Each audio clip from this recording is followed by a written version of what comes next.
What's up, coolers, and welcome back to Barca Dream Team. And today we're going to be discussing Barca's attacking options and why we've been underperforming this season. We hope you'll subscribe and hit that notification bell. There's a lot to discuss in today's video, guys, so let's get started. Now, it's important to mention that this video is more about constructive criticism than anything else. We know that our attack has shown sparks of brilliance this season, but today we're looking into how we can achieve a prolonged run of goal-scoring excellence over a larger chunk of matches. But in the big matches, our forwards have consistently underperformed. Just take a look at the Clásico at the Camp Nou. Lewandowski missed a few chances but was largely ineffective. Raphinha created a few chances and Ferran and Ansu failed to make a mark on the game, at a point where one goal would have put us in a good position to go on to win the league. Instead, we relied on Roberto and Kessié to fire us 12 points clear at the summit of La Liga, despite Robert Lewandowski playing the full 90. Now, what you've got at Barca is a dynamic whereby players are chosen on the basis of merit and confidence. They're the two main ingredients for Xavi Hernandez, and that's as it should be. No one is put in the team based on their reputation alone. Current form is the major thing in the consideration of Barca's manager. So at Barcelona, we have 5 forward options. Now, that's excluding inside forwards like Gavi, and it's only when you look at these more traditional forward options and you break it down into their primary positions that things start to look a bit ropey. At the start of the season, Xavi said he wanted 2 world-class players per position, but right now, assuming you go with a front 3, we've got Ferran and Ansu on the left, Lewandowski at striker, and Dembele and Raphinha on the right. On paper, you'd think that's not too bad, but when our best 2 wingers both prefer to be on that right touchline and both our left wingers are running low on confidence, it's easy to see where the problems are arising. But first, I want to talk about the man who's leading the line, Robert Lewandowski. Now, don't get me wrong, Lewandowski was an absolute force for us at the start of the season. He's netted 25 goals in all competitions, with the 15 he scored in La Liga, putting him at the top of the leaderboard in the Pichichi race. But the problem is, after an explosive start to his Barca career, the goals have dried up for the Polish striker. We've seen a noticeable decline in his form. Now, that's not to say he's not scoring anymore, but you just feel that he could add more goals to his game. Some matches you think he could have scored a hat-trick, and some matches he just drifts through with his contributions being few and far between. He's outperforming his XG of 0.65, instead scoring 0.8 goals per 90. And you'd probably think that the stats are in his favour, but take a look at the last few seasons with Bayern, and you can see that there is a considerable drop-off. That 0.8 goals per 90 is down from 1.07 last season, and a ridiculous 1.5 the season before. To put that into context, Erling Haaland is getting 1.2 goals per 90 this season, so 1.5 is absolutely ridiculous. To expect more from Lewandowski does feel a bit harsh, but we're comparing him against his own standards here. He's shown he's capable of such ridiculous numbers in the past. So you could look at his age. He's 34, but in the modern era, players beyond their 30s can still remain in the peak physical condition. Just look at other players like Messi, Ronaldo, Benzema, Zlatan. They, alongside Lewandowski, have raised the bar in terms of sustaining an elite level of footballing ability.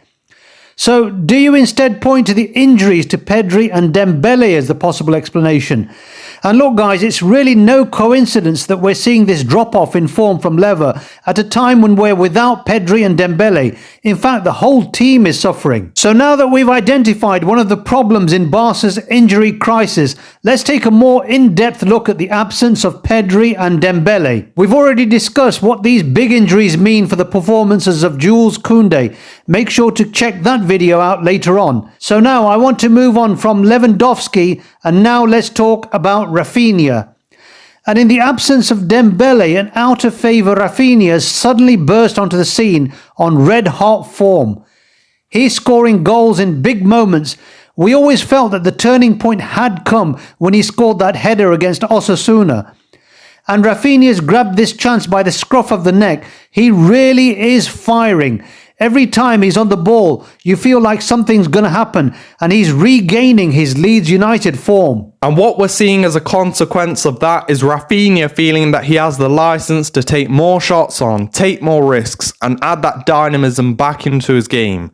Now that's great, but now I want to talk about what that means for Ferran and Ansu. They're both going to be thinking that Lewandowski is sure to start, Dembele too, and now Raphinha's knocking on the door. So that's putting even more pressure on them to do well in the few minutes they ever receive. And to make matters worse for those two, Gavi, Pedri, De Jong and Busquets have been in such fine form that the extra midfielder has displaced the third forward spot. Xavi has found a lot of joy in this new four-man midfield formation, whereby the forward line is reduced to a two-man strike partnership. Now when Dembele returns, what you've got is 5 players fighting for 2 spots in the team, provided we stick with the 4-2-2-2. And when Ansu and Ferran fail to break into a front 3, surely they have no chance now. In the few minutes they get off the bench, they're both so eager to prove a point to Xavi that they just become so desperate to score themselves. Sometimes they opt for the low percentage option because of the potential reward of a start in the next game. And we saw it, didn't we? A confrontation between Ansu and Ferran to determine who would take the penalty against Valencia, both wanting to prove a point to Xavi and reclaim their starting positions in the team. Yeah, that's absolutely right. And to be completely fair, we've seen less of that from Ferran in recent weeks, who has become a more well-rounded player since that Cadiz game. He has a crack sometimes, but he does put the crosses in, he does play through balls. But as a result of Raphinha's newfound confidence and Ansu and Ferran's desperation to score, Robert Lewandowski is finding himself lacking service. Balde and Roberto have been feeding him the ball, but when they play further back, it's only passes from Raphinha here and there when we actually see Lever on the ball in offensive positions. Now that means Lewandowski comes into this area in games with his back to goal and contributes to the build-up play. It's almost Messi-esque. Now that's perfectly fine. We saw him do it at Bayern too. But when you give and go, you need someone to play the ball back to you when you make that run. At Bayern, that was Thomas Muller. At Barca, that's Pedri. And because of that, we're seeing a lot less of the Polish striker in the box. He's usually one of the last to enter the penalty area, meaning any crosses we make go straight to the opposition. And that could be a possible explanation for why he seems to drift through games. Next time you watch a match, try and count how many times he drops into that pocket of space there, tries a 1-2 and it fails. But what we really need to do is make Lewandowski the target man, the number 9 who can occupy the 2 centre-backs. When we do eventually switch to a front 3 in games where we need a bit more firepower, I'd bring in Ferran Torres. I'd much prefer a less potent finisher to take up those half spaces instead. Although he's not been a great finisher this season, he can add a lot of creativity to the team from deep positions.